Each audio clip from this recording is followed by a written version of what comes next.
Experts are calling for better regulation of fast fashion goods in Australia after an 8-year-old Queensland girl was left with severe burns. Experts say it's difficult to know which chemicals and fabrics are being used to make the garments overseas. Dr. Saniat Islam is a textile scientist and senior lecturer at RMIT University, and he joins us now from Melbourne. Saniat Islam, welcome. So is it clear what component of this jumper was the problem in terms of flammability? Thanks for having me, Joe.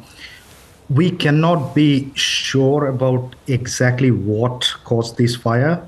In most of the cases, the fabrics that gets used in our regular day-to-day wear, they are some way or the other flammable.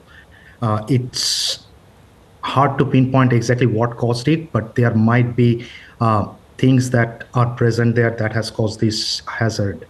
Yeah. Well, it's terrible seeing the pictures of this little girl who was burnt as a result of this. Can regular people tell by looking at a label if there's going to be a problem with a piece of clothing? I am afraid that is not going to be possible to pinpoint just looking at our regular day-to-day wear.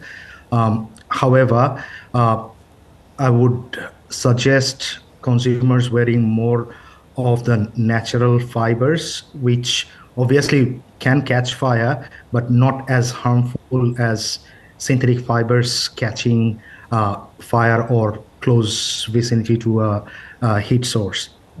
And so what should happen with regulations to try to help consumers avoid this happening to them, or tighten regulations about what kind of chemicals and products can be used in clothing? To respond to your question, it is quite astonishing that there is no Australian standard, mandatory information standard for textiles currently in place, let alone like the fiber content that needs to be labeled is still under review and being regulated at the moment. We are currently working with that standard to have best practices. We used to have like a mandatory labeling standard. Now that is not in practice anymore. So, when we don't have fiber labeling mandatory, let alone forget about the like substances that are being treated with these garments that we are bringing from overseas. So in some cases, there are like size standards, but clearly there is a shortfall or a lack of regulation in terms of how things are labeled in Australia. So there's a loophole there. Yeah. And so specifically, how can that be tightened up? In 2022, European Union actually has gotten into this restriction pathway, as they say, by 2030.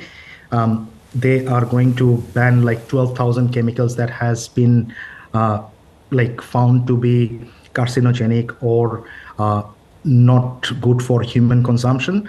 Australia could actually look into that, and we can work towards something like that for Australia. And is this more of a problem with people buying things from overseas online platforms, or is it a problem for people? Is it also a problem, an issue for people buying clothes that have been produced and sold within Australia? Interesting question. In Australia, we are bringing in like almost all of our clothing from overseas. Right. For local retailers to bring things from overseas, there has to be some sort of check and balance. However, the online platforms such as Temu and Shein, which by the way generated like $3 billion last year from just singly Australian market, and it is very, very popular because of the gamification of the and like short time frame, fast delivery, these kind of approaches. They have won the hearts of Australian consumers.